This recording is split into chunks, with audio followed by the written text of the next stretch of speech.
बात देश की उन युवा पीढ़ी के सपनों की जिन्हें अब पंख लग गए हैं। आईएएस और आईपीएस अफसर बनाने वाली परीक्षा यूपीएससी के साल 2017 के नतीजे आ गए हैं। हैदराबाद के अनुदीप ने टॉप किया है। दूसरे नंबर पर हरियाणा के सोनीपत की अनु कुमारी और तीसरे नंबर पर सचिन गुप्ता का नाम है। मेरिट लिस्ट में कुल 990 लोगों का नाम है।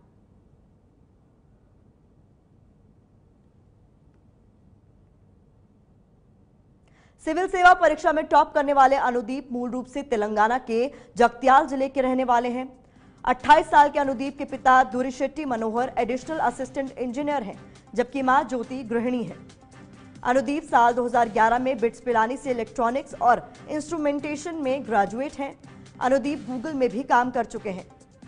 2013 की सिविल सेवा परीक्षा में अनुदीप की 790वीं रैंक थी और उनका चयन भारतीय राजस्व सेवा यानी आईआरएस के लिए हुआ था।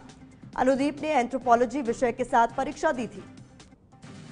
जो भी सक्सेस है, इनके बहुत सारे लोगों का सपोर्ट और हेल्प था इसमें, और उस सबको मैं थैंक्स बोलना चाहता हूँ।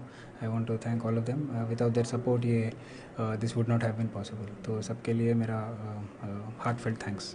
तो उसमें रैंक ये आना कभी मैं एक्सपेक्ट नहीं किया। मेरा यही सोचना था कि मैं बेस्ट दे दूँगा, जो भी है I will give my best, and बाकी जो है that is not in my hand, मेरे हाथ में नहीं है। तो जितना मेरा एफर्ट है वो मैं अच्छे से कर दूँगा।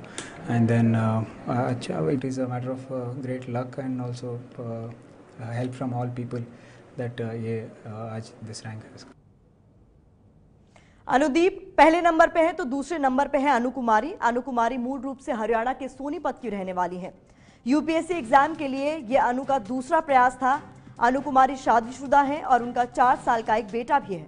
अनु ने बताया कि 1.5 साल पहले भी वो प्री एग्जाम में बैठ चुकी हैं, लेकिन उनका मकसद सिर्फ एग्जाम पैटर्न को समझना था, इसलिए उन्होंने आगे एग्जाम नहीं दिया। इसके बाद 1.5 साल तक तैयारी की और 2017 में एग्जाम दिया। तैयारी करने के लिए अनु ने अपने बेटे को 1.5 साल तक खुद से दूर कर अपने माता पिता के पास भेज दिया था। अनु ने दिल्ली यूनिवर्सिटी से फिजिक्स में बीएससी करने के बाद आईएमटी नागपुर से एमबीए की पढ़ाई की है। अनु 9 साल से प्राइवेट जॉब कर रही हैं। I am feeling on the top of the world. मैं बहुत खुश हूँ और मैं अपने पूरे परिवार, अपने फ्रेंड्स और सभी के लिए बहुत बहुत शुक्रगुजार हूँ कि उनकी दुआओं ने और उनकी गुड विशेज़ ने मेरा बहुत साथ दिया। अगर आप डेली रूटीन की एक्टिविटीज़ को निकाल दें तो बाकी बचा हुआ सारा ही टाइम स्टडीज़ में ही जाता था, और on an average 10 to 12 hours per day. Sir, शादी के बाद तो हाँ, मैंने जॉब भी की है। लगभग 9 साल अभी मुझे वर्क एक्सपीरियंस हो गया है प्राइवेट सेक्टर का। एंड यस, उसके बाद फिर 1.5 साल से मैंने जॉब छोड़ रखी थी और मैं अपनी तैयारी ही कर रही थी। IAS is my first preference. I would want to take up IAS because मैं अपने देश में ही रह के देश की सेवा करना चाहती हूँ। Basically, my schooling is from Sonipat only, and I have studied in Shiva Shiksa Sadan. And after that, I have done BSc graduation, Physics Honours from Hindu College, Delhi University. And after that, I have done MBA from IMT Nagpur. And as you know, after that, I have worked for 9 years, and today I'm here. छोटे बच्चों और महिलाओं के खिलाफ होने वाले अत्याचार और जो बुरे काम हो रहे हैं, that will be on the top of my priority list to tackle that.